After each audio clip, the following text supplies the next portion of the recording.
Hi, Jason. I hope you're well. I was just wondering if you had signed those divorce papers yet. I wouldn't ask. It's just that my lawyers were waiting to finalize everything up. Oh, hi, Fleur. Yeah, sure. I haven't signed them yet, but I can get them done into you by the end of the day, if that's okay. Yeah, that should be fine. So, how have you been? Yeah, I've been okay. Just working as usual. How about you? How's the new job treating you? Oh, yeah, it's going good. I've settled in nicely, made a few friends. I'm actually going out with a couple of the girls from work this weekend to try and get to know the city a bit better. Oh, that's good. Hopefully you'll have a bit of fun then. Oh, yeah. Hopefully it'll be okay. Have you been up to much? Oh yeah, I've just been getting stuck into work, really. It's been really busy lately. I've hardly got any chance to actually go home. I feel like I'm living at the office more than not. Yeah, I remember those days. Huh? What do you mean by that? I just mean that when we were together, you were at the office a lot. You hardly had any time to spend with me. That is kind of why we split up.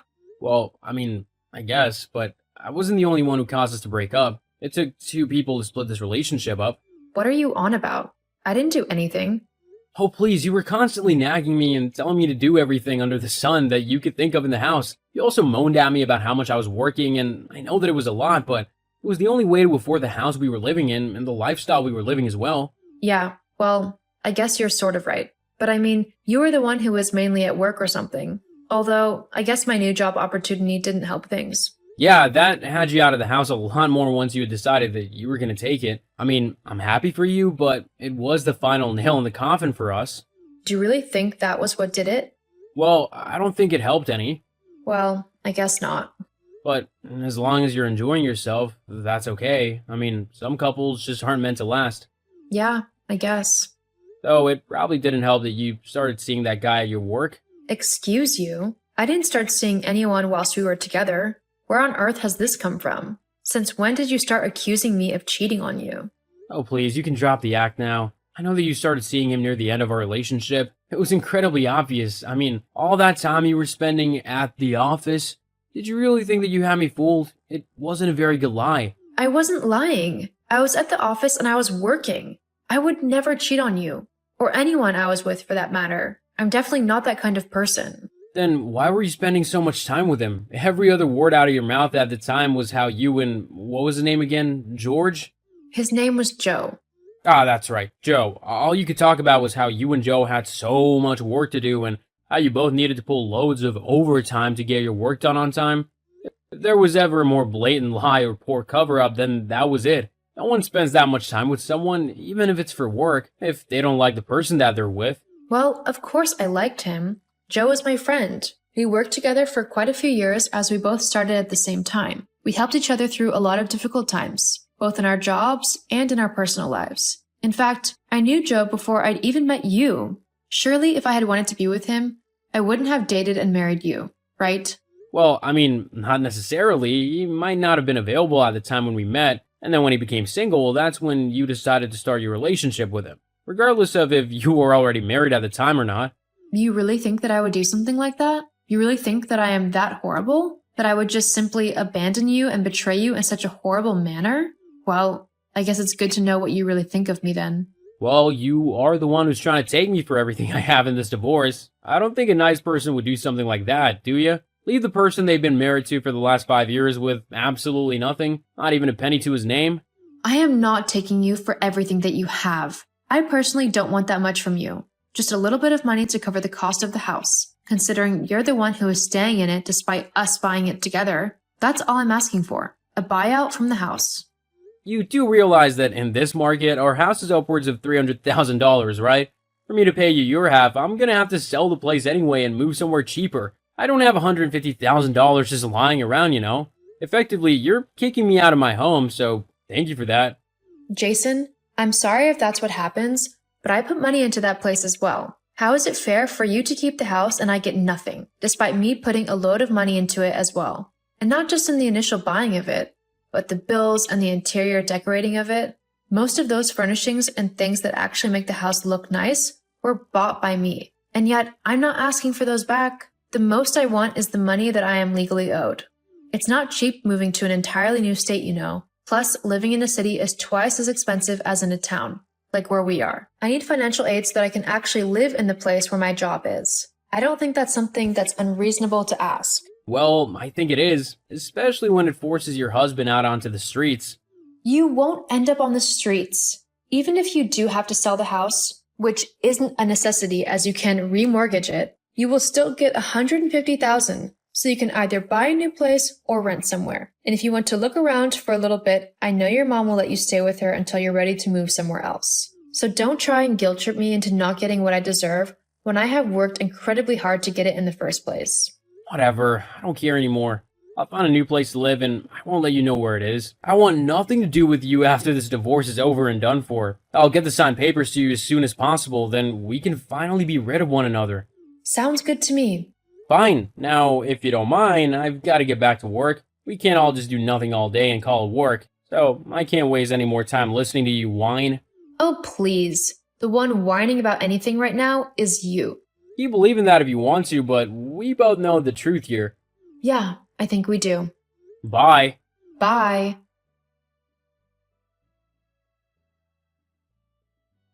Hey, Fleur? It's been a little while. Angela? Hi. Yeah, it has been a while. I don't think we've spoken since me and Jason first told everyone that we were getting a divorce. How come you're messaging me? Not that I mind you messaging me. I still think you're a lovely person, and what me and Jason are going through seriously has no impact on how I think of you and what I feel about you as a person. I'm kind of rambling. Are you okay? Is there a specific reason you messaged, or did you just want to talk? No. There was a reason. Jason was in a car accident. Huh? And he is critically injured. Hang on. What? How is that possible? I was literally just talking to him this afternoon. How on earth has this happened?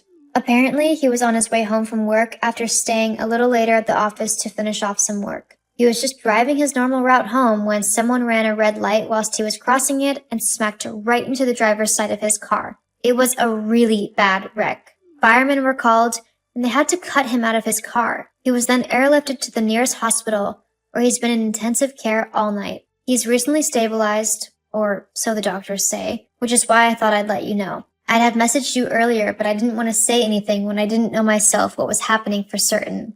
It was touch and go there for a while with him, and I was fearing the worst. Oh, Angela, that's okay. I just wish I could have been there to give you a bit of comfort and to make sure you were okay. Or, well, as okay as you can be in this kind of situation.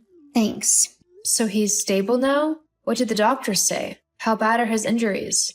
Well, they haven't told us everything, but they did say that What? What is it? he's going to be paralyzed from the waist down for the rest of his life. What?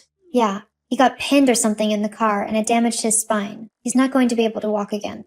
Oh, that's awful. I don't know what to say. I just can't believe this has happened to him. He was perfectly fine this afternoon. I mean, we even got into an argument. Oh no. I don't want my last words to him to be an argument. I've got to come and see him. But aren't you in a completely different state now? It'll take you ages to make it back. It doesn't matter. I'll get the next flight out back home. I've just got to come and see him. I can't just leave him on his own, especially not at a time like this. Well, okay then. But the doctors aren't actually letting people in to visit him yet, so you don't need to rush about too much. He's only just come out of intensive care, so they'll be monitoring him for a while yet, and I doubt anyone will be able to get in to see him until at least tomorrow. Well, just keep me posted. I'll let you know once I've managed to get a flight and I'm on my way, okay? Okay. Thank you, Fleur. No, thank you, Angela, for letting me know what's happened. I know it's not easy, what with me and Jason and the divorce, and you probably think the worst of me, but I can't tell you how thankful I am to you that you let me know what's happened. Well, I'll see you soon. Of course. And if anything changes in the meantime, just let me know. I'll have my phone on me at all times. And if you're able to see him before I get there, and if he's awake, just let Jason know that I'm on my way. Okay. Well, goodbye. Goodbye. Hey, Fleur, how's the flight?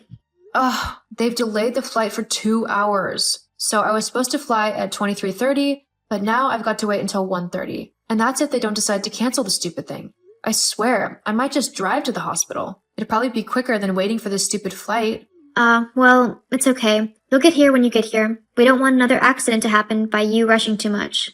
You're right. I'm just frustrated and worried. How is he doing? Actually, he's woken up. He's asked me to send you some messages on his behalf. He's awake? That's great. How is he feeling? He's a little groggy, but that's to be expected from all of the pain medication. He's been asking after you, though. You just tell him that I'll be there soon. that I'm trying my hardest to get to him and that he doesn't need to worry, as I'll be there within the next few hours. Okay, I'll let him know.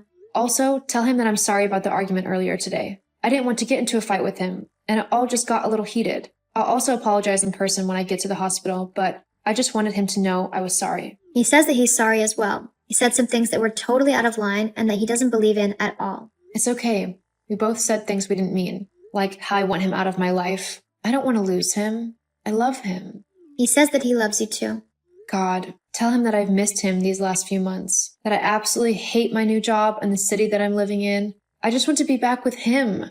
That's all I want. Jason says that's all he wants as well. He's missed you too. Okay then, we'll sort it out. But for now, tell him to just rest. I'll be there soon and I won't ever leave him again. Never? Not unless he wants me to. I'm afraid he's going to be stuck with me. He says he likes the sound of that. And he doesn't need to worry about anything. We'll figure everything out in time. Paralyzed or not, I love him and I'm going to be with him.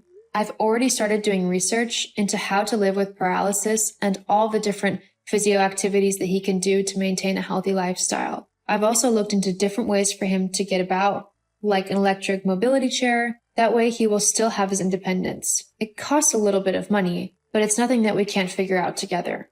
Anything to make his life easier for him. Also, I've already started looking for quotes on how much it'll take to make the house suitable for him. The downstairs bathroom and stuff like that. Fleur says to relax. You'll work it all out together when you get here. Also, isn't your flight soon? Make sure you don't miss it. Don't worry, I'm already at the gate. I will literally be the first one on that plane when it gets here. I can't wait to see Jason. He says he can't wait to see you either. I've got to go now, though. The nurse just told me that visiting hours are over, so I've got to leave. Okay, well, tell Jason I love him and that I'll see him at the next visitor's time. Okay? Okay. And Fleur? Yes, Angela? Thank you. We've all missed you. I've missed all of you as well. I'll see you soon. I promise. See you soon. I rushed over to Jason as soon as I could. Once I was in the hospital, I promised not to leave his side at all. Even when visiting hours were over, I would stay and sleep in the chair beside his bed. Sadly, the doctors were right in their prognosis that Jason would be paralyzed below the waist for the rest of his life. However, I did not let it stop me. The accident made me realize just how much I actually love Jason, and I couldn't fathom a life without him. Whilst we might still have our difficulties, we have begun to see a therapist together, and we are slowly but surely working out the kinks in our relationship so that we can be together happily. I have also taken up helping Jason adjust to his new life in a wheelchair. It's been difficult going, as it is a completely new way of life for him, but we are slowly making progress. We have also both quit our jobs and are looking at starting our own business together. That way, we are actually able to spend more time together than apart. It's going to be a long journey, but there is no one else in this world that I would rather take this journey with than Jason. I realize that the best things in life are worth fighting for, and whilst it's easy to leave and split from someone, if you want a proper relationship in life, you need to work through the tough times together. And that's how you build trust and loyalty in one another and take your relationship to the next level.